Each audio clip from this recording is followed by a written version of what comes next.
जय श्री कृष्ण भक्तों निर्जला एकादशी या भीमसेनी एकादशी व्रत कथा।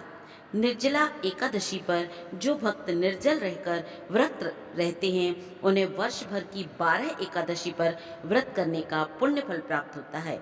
इस दिन अष्ट महाभैरव में से एक बटुक भैरव के प्राकट्य की भी मान्यता है।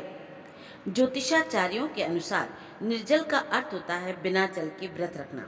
इस दिन निर्जल निराहार रहकर भगवान विष्णु की पंचोपचार पूजन तथा कीर्तन करने से भगवान विष्णु की असीम कृपा प्राप्त होती है। एकादशी पर उपवास के बाद अगले दिन द्वादशी पर पारने से पूर्व ब्राह्मण को स्वर्ण शकर सहित कुंभ दान करने से मनुष्य का कल्याण होता है। भीम ने रखी थी निर्जला एकादशी। द्वापर युग में 5 पांडवों में से भीम द्वारा निर्जला एकादशी व्रत करने का वर्णन मिलता है। यह इसलिए विशेष है कि भीम से भूख प्यास सहन नहीं होती थी, लेकिन भगवान श्री कृष्ण की प्रेरणा से स्वयं के उद्धार के लिए भीम ने विधि पूर्वक इस व्रत को किया था।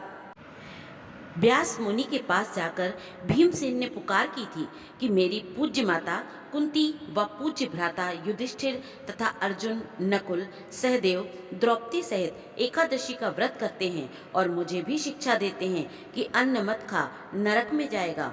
आप विचारिए मैं क्या करूं। 15 दिन के बाद यह एकादशी का आ जाती है और हमारे घर में झगड़ा उत्पन्न हो जाता है। मेरे उदर में अग्नि का निवास है, उसे अन्न की आहुति ना दूं तो चर्बी को चाट जाएगा।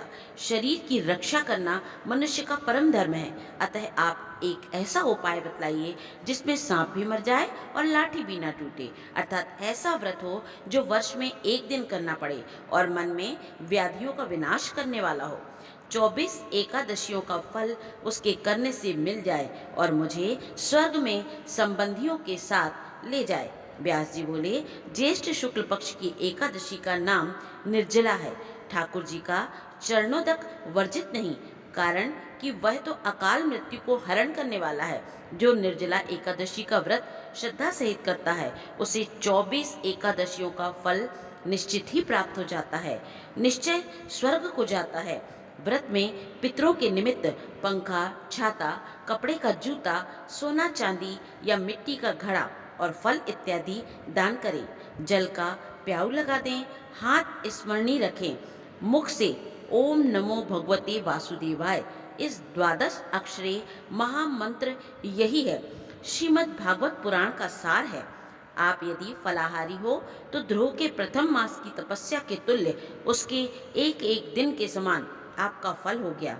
यदि आप पवन आहारी आज रह सको तो ध्रुव का षष्ठवें मास की तपस्या के समान फल प्राप्त होगा।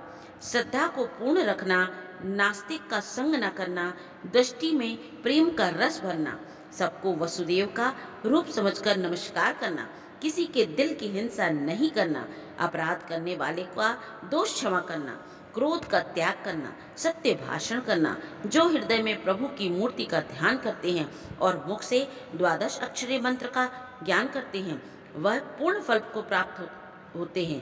दिन भर भजन करना चाहिए। रात्रि को रामलीला, कृष्ण लीला, कीर्तन के सहारे जागरण करना चाहिए। द्वादशी के प्रथम दिन ब्राह्मणों को दक्षिणा दें, फिर भोजन खिलाकर उनकी परिक्रमा करें। अपने पग पग का फल ब्राह्मणों से अश्वमेघ यज्ञ के समान हो, वर मांग ले। ऐसी श्रद्धा भक्ति से व्रत का करने वाला कल्याण को प्राप्त होता है। जो प्राणी मात्र को वसुदेव की प्रतिमा समझता है उसको मेरी कलम लाखों प्रणाम के योग्य कहती है। निर्जला का महात्म्य सुनने से दिव्य चक्षु खुल जाते हैं।